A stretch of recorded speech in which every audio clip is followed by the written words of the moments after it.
Kalau ibu-ibu umpamanya lagi bedaan, bedaknya coklat, merah, hijau, bengisan, eman rek kalau wudhu hilang, lalu cuma digini-gini tok, gak cukup bu. Karena itu cuma al-mashu, bukan al-ghaslu. Tapi kalau kepala, nah cukup diusap. Wamsahu biru'usikum. Nah kata-kata ru'us ini ada beberapa pendapat ulama. Indal Hanafi ay kullu ru'us, semua kepala harus basuh. Enggak cukup sebagian. Indal Hambali sepertiga. Nah, indah Syafi'i cukup 3 helai rambut. Rambut kepala, Pak. Kepala eman diusap jenggot tok gak cukup. Atau kumisnya tok gak cukup. Atau rambut yang bukan pas lurus kepala. Ibu umpamanya ya rambutnya panjang sampai bahu, cuma diusap ujung rambutnya walaupun dari kepala gak cukup, Bu. Harus yang ada batas kepala itu yaitu min mambatis sya'ri, dari depan tumbuhnya kepala sampai citok, apa citok ini? Ya. Sampai ke bagian kepala di belakang itu. Nah itu biru usikum wamsahu biru usikum ay ba'di ru'usikum. Wa arjulakum ilal ka'bain. Wa arjulakum ini atof kepada wujuhakum, bukan kepada ru'usikum. Maka arjul, kaki termasuk yang harus dibasuh. Ini dalam hal ini ulama ahlus sunnah wal jamaah. Bukan dibaca wa arjulikum. Kalau wa arjulikum atof kepada biru'usikum, yang cukup hanya diusap. Ini luar ahlus sunnah wal jamaah, cukup diusap. Tapi ahlus sunnah wal jamaah wa arjulakum atof ke wa wujuhakum ay faghsilu arjulakum, basuhlah kaki kamu sekalian ilal ka'bain, sampai ke mata kaki.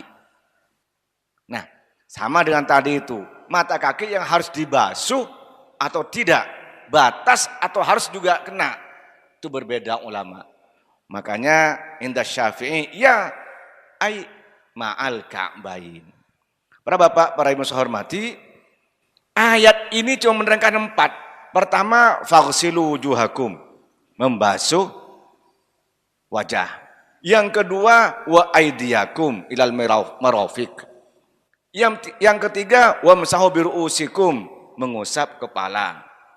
Yang keempat, wa arjulakum ilal ka'bain, membasuh kaki sampai ke mata kaki. Nah, dari mana seperti niat dan juga tertib ini dijadikan rukun wudu? Dari mana? Di Al-Quran nggak ada.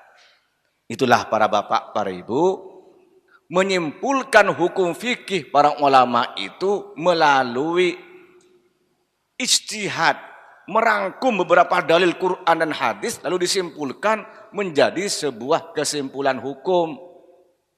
Enggak cukup cuma ngambil Quran disimpulkan, hadis disimpulkan. Tidak, sudah dikaji mendalam semua itu. Nah, tentang niat ini, pertama itu berdasarkan hadis Nabi Muhammad SAW an Umar bin Al-Khattab radhiyallahu anhu qala Rasulullah sallallahu alaihi wasallam innamal a'malu binniyat, rawahul Bukhari, dalam hadis sahihnya nomor 52. Innamal a'malu binniyat, niscaya sahnya perbuatan itu niat. Dan yang membedakan ibadah dengan adah itu niat. Berarti niat ini menjadi hal yang penting, menjadi rukun dari sebuah ibadah. Ibu atau bapak membasuh muka, membasuh tangan, kepala, tapi tidak niat wudhu, niat cuma untuk menghilangkan panas, juga dinamakan wudhu. nggak hilang hadas kecilnya. Bapak nggak makan mulai subuh sampai maghrib. Tidak niat puasa, cuma diet, biar nggak gembrot. Alhamdulillah ibu di sini nggak ada yang gembrot, langsing-langsing semuanya. Alhamdulillah, nggak ada yang gembrot bu ya. Alhamdulillah. Iya bu, makanya kalau banyak puasa insya Allah langsing. Nah, yang membedakan antara adah dan ibadah itu niat ini. Bapak-bapak mandi gyur, tapi nggak niat menghilangkan hadas, nggak dapat pahala. Bapak sekarang ini duduk, cuma merubah niat sudah berubah pahala. Sudah niat iktikaf belum? Belum. Nggak dapat pahala sampean duduk itu. Tapi dengan niat nawaitul i'tikafa fi hadzal masjidi lillahi ta'ala. Sudah dapat pahala, Pak. Diem tok. Pokoknya ojo ngiler, Pak. Kadang di masjid diem tapi ngiler. Jahil ngelele. Napa? Niat itu yang membedakan, Pak. Niat itu dalam hati. Adapun talaffuz bin niyah, melafalkan niyah itu mendorong untuk dalam hati. Jadi bukan lisan niat itu, Pak. Tempatnya niat itu dalam hati. Mahalun niyah al-qalbu. Tempatnya niat itu adalah dalam hati. Diucapkan dengan lisan untuk mendorong ke hati. Maka oleh Imam Syafi'i itu disunnahkan supaya hati itu jadi kuat niatnya. Itu talaffuz bin niyah, melafalkan dengan niat. Nah, lisan niat tapi hati tidak niat, nggak jadi. Hati niat, lisan nggak ngucap, jadi sah. Akan lebih sempurna lisan mengucapkan, hati juga bergerak.